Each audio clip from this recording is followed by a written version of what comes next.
वहाँ पर लॉर्ड राम का भी उनके जगह में। और बहुत सारे लोग मतलब ये मिथ है कि मतलब मानते हैं कि महावीरा फाउंडर थे, जो एक्चुअल 24 तीर्थंकर थे उनको फाउंडर मानते हैं, लेकिन एक्चुअल फाउंडर ऋषभनाथा है। तो ऋषभनाथा है, और ये रिलीजन एक्चुअल एग्जैक्टली कब फाउंड हुआ था ये किसी को पता नहीं। जैन लोगों के अकॉर्डिंग ऋषभनाथा बहुत मिलियन ईयर्स पहले रहते थे। और महावीरा तो सबको पता है, ये बुद्धिज़्म जिस समय प्रोपोगेट हुआ था, सबसे पॉपुलर जो थे वो महावीरा थे। हाँ। और सर इधर कुछ जैन टेम्पल्स को हमने दिखाने का ट्राई किया है, जैसे कि ये सोनागिरी टेम्पल है, ये आपका दातिया डिस्ट्रिक्ट मध्य प्रदेश में लोकेटेड है। दातिया डिस्ट्रिक्ट आपका ग्वालियर से अराउंड 60 किलोमीटर दूर है। तो इसको फाउंड किया था आपका आचार्य सुखचंद्र एंड भर्तृहरि ने। और इसमें कुल मिलाकर 103 टेम्पल्स थे। अभी बहुत लोग सोचेंगे कि टोटल 24 तीर्थंकर्स थे, तो अगर एक एक मंदिर में अगर एक एक डेटी को लेंगे तब भी तो 103 नहीं होगा। लेकिन एक्चुअल 103 टेम्पल्स में मतलब अलग अलग चीज़ कराया जाता है। कहीं पर मतलब उन लोगों को सिखाया जाता है कि वर्ल्डली पोजीशन कैसे कि वर्ल्ड को रिनाउंस किया जाता है, कहीं पर सेल्फ डिसिप्लिन सिखाया जाता है। तो 103 में अलग अलग चीज़ों को सिखाया जाता है जैन मॉन्क्स लोग को। ये है। और अलग टेम्पल्स है, जैसे कि रनकपुर जैन टेम्पल। सारे के सारे जो इनके पॉपुलर टेम्पल्स हैं इसी रीजन में। हाँ, इसी रीजन में है। और बहुत सारे टेम्पल है, हम लोगों ने 4 दिखाया। और राजस्थान में भी और भी टेम्पल्स है। ये राजस्थान स्ट्रेंथ कुछ ज़्यादा है। राजस्थान में मोस्ट अभी के टाइम में भी सबसे ज़्यादा जैन लोग राजस्थान में ही है। और अलग अलग टेम्पल है। रनकपुर जैन टेम्पल ये 1437 सी में फाउंड हुआ था, कॉमन एरा।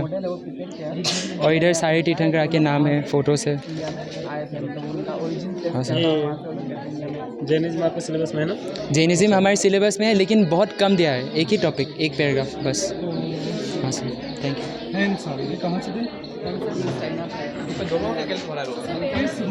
मेरा नाम अनीशा, और जो मॉडल हमने आज बनाया है वो मॉडल है the great pyramid of Giza. Sir, हमने इस मॉडल को इसीलिए चूज़ किया है क्योंकि बचपन से लेकर आज तक हमेशा हमारे दिमाग में सवाल रहता है कि एक सिंपल सा स्ट्रक्चर जिसमें सिर्फ 4 दीवारें हैं, उस सिंपल से स्ट्रक्चर को 7 वंडर्स ऑफ द वर्ल्ड में क्यों इंक्लूड किया जाता है।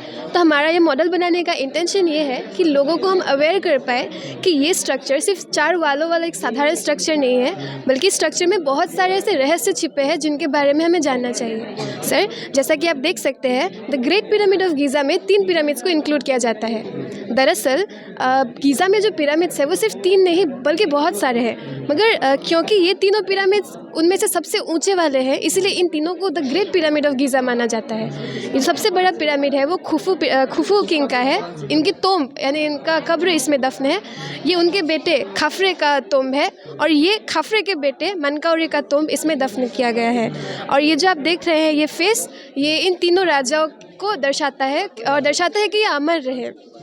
सर, ये पिरामिड्स इसलिए बिल्ड किए जाते थे क्योंकि एंशिएंट इजिप्ट में ऐसी मान्यता थी कि अगर हम राजाओं के तोम्ब को ऐसे बड़े बड़े स्ट्रक्चर्स में प्रिजर्व करके रखेंगे तो उनका जो सोसाइटी में स्टेटस है वो मेंटेन रहेगा, और उनका जो प्रेजेंस है वो सोसाइटी में बरकरार रहेगा।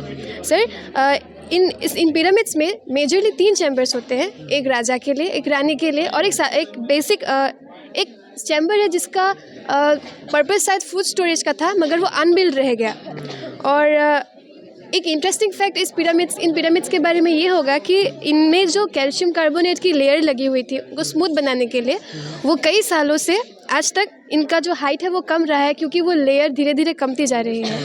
और सर, इस पिरामिड को इतना फेमस इसलिए बनाया गया क्योंकि ये लगभग 3800 सालों तक दुनिया में सबसे लंबा और सबसे बड़ा मैनमेड स्ट्रक्चर रहा। और आज भी इवन एट प्रेजेंट ये स्ट्रक्चर्स इजिप्शियन पिरामिड्स में सबसे बड़े हैं। अच्छा, जो पिरामिड है, अगर ऐसे घर हम लोग बना लें और उसमें रहें